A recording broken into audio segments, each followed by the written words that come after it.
Shalom, shalom, shalom à vous, que Dieu vous bénisse, que Dieu vous accorde sa grâce.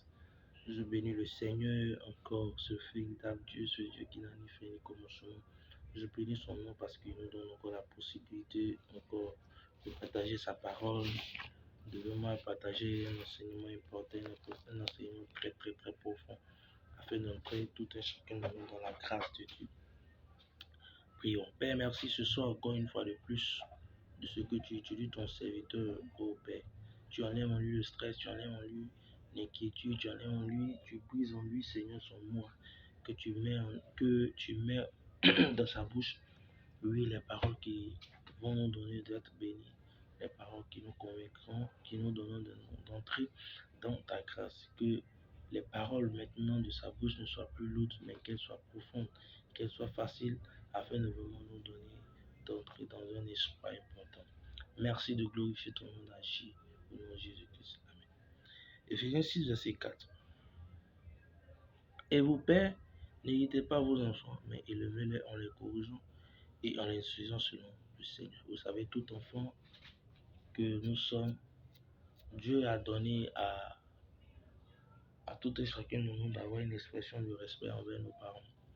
Mais Dieu ne s'arrête pas ici en donnant la pensée à Paul de se limiter seulement aux enfants, mais d'emmener tout parent à savoir que pour qu'un enfant lui obéisse ou l'honore, il faut que ce dernier aussi n'amène pas cet enfant à s'irriter contre lui. Et c'est pourquoi Dieu nous a permis de révéler, oui, vraiment un enseignement important tiré de ce verset, parce que tout père aujourd'hui qui met ses enfants au monde, qui à la fois qui craint le Seigneur, désire voir ses enfants aussi craindre Dieu. Et c'est pourquoi il veut et il se met toujours en prière et intercède profondément pour la vie de ses enfants. Et c'est pourquoi Dieu nous a mis à cœur de partager ce soir les 7 fils qu'un père spirituel doit honorer. Oui, il y a 7 fils qu'un père spirituel doit honorer. Un père spirituel doit avoir de la considération pour certains fils. Et ces fils-là sont au nombre de 7. Allons les citer. Le premier fils, c'est le fils de la promesse. Genèse 22, verset 1 à 22. Nous n'avons pas lu. Nous savons, connaissons très bien cette histoire. C'est l'histoire d'Isaac qui Dieu avait promis à Abraham de lui donner. Il était vraiment seul, il s'inquiétait, il se souciait. Dieu lui a donné un fils qui s'appelait Isaac. Et que ce dernier-là, tellement Abraham l'aimait, Dieu a voulu que Abraham donne cet enfant-là en sacrifice. Et Abraham n'a pas refusé cela à Dieu. Il a donné cet enfant en sacrifice. Et Dieu a dit que Abraham ne touche pas l'enfant parce qu'il a vu vraiment qu'il l'aime. Donc les fils de la promesse sont les fils que Dieu nous donne. Et en retour, Dieu souhaiterait que nous lui donnions. Vous voyez? Donc les fils de la promesse sont les fils que Dieu nous donne. Et Dieu veut que nous les donnions en retour. C'est-à-dire que c'est des fils qui sortent de nos entrailles, dont nous aimons. Et Dieu souhaite que ces enfants-là soient ces personnes-là qui vont continuer l'œuvre à laquelle il nous a appelés. Vous voyez, l'œuvre de Dieu est une succession, est une chose que Dieu amène toute une génération à continuer afin que vraiment la croissance puisse toujours être d'actualité. Et quand nous lisons la Bible, Paul a dit à Timothée qu'il achève l'œuvre que ses aïeux avaient commencé, qu'il continue l'œuvre là. Et c'est pourquoi tout père spirituel qui a un fils, que Dieu a fait de lui, a fait cacher, a fait de lui son serviteur ou sa servante, ne doit pas lui s'opposer, mais doit honorer cet enfant, dire à Dieu, Dieu, voici l'enfant que tu as voulu que j'ai, je te le confie, je veux que tu l'honores, je veux que tu le prennes, qu'il soit celui que tu veux qu'il soit. Vous voyez. Et nous avons vu le cas de Dan qui a fait cette prière, qui a dit à Dieu que si tu me donnes un enfant mâle, je te le donnerai en retour. Voilà. Donc les fils de la promesse sont les fils que Dieu nous donne, dont nous savons qu'ils coûtent à nos yeux. Et ces derniers-là sont des personnes que Dieu choisit plus tard pour en faire ses serviteurs. 2. les fils d'adoption. Éphésiens 1, verset 5. Nous, ayant prédestiné dans son amour à être des enfants d'adoption par Jésus-Christ, selon le bon plaisir de sa volonté. Donc, les fils d'adoption sont des enfants qui ne sont pas sortis de nos entrailles, mais dont nous avons fait d'eux des fils, c'est-à-dire quoi? Nous avons parlé de la parole de Dieu et ces derniers se sont engagés avec Dieu. Donc ces fils d'adoption, nous devons les honorer. Nous devons vraiment leur porter à cœur. Nous devons toujours être là quand ils ont besoin de nous. C'est très très important. Le troisième type de fils que un père doit honorer, les fils légitimes.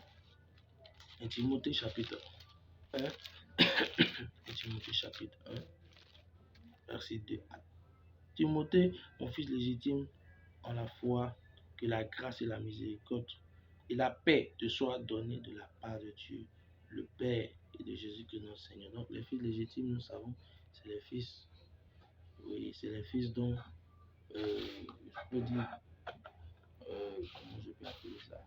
Les fils légitimes, ce sont les enfants que Dieu nous a donnés, mais qui ne sont pas forcément dans le service de Dieu. Dieu ne peut pas te donner un enfant, des enfants que toi tu ne vas pas aimer. Voilà, donc il faut honorer ses enfants, il faut toujours donner de l'honneur à ses enfants, il faut toujours vraiment apporter de l'affection à ses enfants parce que c'est très très très très important. 4. Les fils intercesseurs, Éphésiens 6. Éphésiens 6. Éphésiens 6, verset 19. Priez pour moi afin qu'il me soit donné quand j'ouvre la bouche de faire connaître dignement et librement le mystère de l'évangile. Donc, les fils intercesseurs, ce sont les fils qui prient pour nous, qui intercèdent pour nous, qui élèvent la voix vers Dieu pour nous. Nous devons honorer ces fils parce que ce sont ces personnes-là qui prient pour que nous ne tombions pas dans la tentation. Et ce sont ces fils-là qui prient pour ne pas que nous ayons vraiment beaucoup de choses qui portent le fardeau des pères que nous sommes. Il est important que nous élevons la voix et que nous prions et que nous les honorons. Il y a les beaux-fils que nous devons honorer. Le cinquième type de fils que un père doit honorer, les beaux-fils. Exode 18, verset 1 à 12. Jéthro, qui est allé rendre visite, tellement il aimait son beau Moïse, il lui a donné des instructions. Donc, il faut honorer son beau-fils, c'est très important. Parce que c'est celui-là qui donne de la valeur à votre fille. Voilà, c'est lui qui donne de la valeur à votre fille. Et c'est pourquoi il faut honorer ces beaux-fils-là. Sixième fils qu'un père doit honorer, les fils d'alliance. Genèse 35, verset 16 à 18. On parle des fils d'alliance, on parle des fils vraiment qui compatissent, qui rentrent dans une forte intimité avec nous, qui arrivent à percer notre intimité, qui arrivent vraiment à nous épauler, qui arrivent à vraiment nous donner vraiment d'aller au plus profond encore avec Dieu. Vous savez, dans le ministère, il y a des fils qui savent nous donner des conseils, qui savent nous orienter sur certains principes. Et ces fils-là sont des fils d'alliance.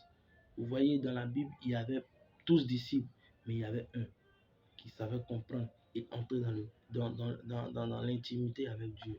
Ce sont ces fils. Si vous les avez, si nous les avons, nous devons les honorer.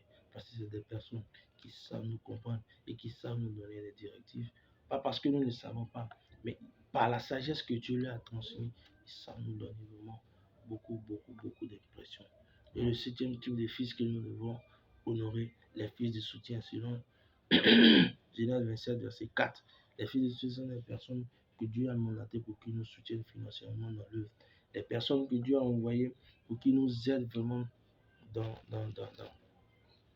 le ministère. Dans la Bible, nous avons vu des femmes qui soutenaient vraiment Jésus-Christ dans le ministère. C'était ses fils spirituels, mais c'était des femmes qui le soutenaient. Et ces personnes-là, nous devons les honorer. C'est pourquoi, bien aimé, en tant que père, si tes fils t'honorent, toi aussi en retour honore-les. Et c'est sept fils qu'il faut que tu honores sont les fils de la promesse, les fils d'adoption, les fils légitimes, les fils intercesseurs, les beaux-fils, les fils d'alliance et les fils de soutien. Que Dieu te bénisse, que Dieu nous accorde à tous et chacun de nous de vivre et de continuer encore à marcher dans cette voie.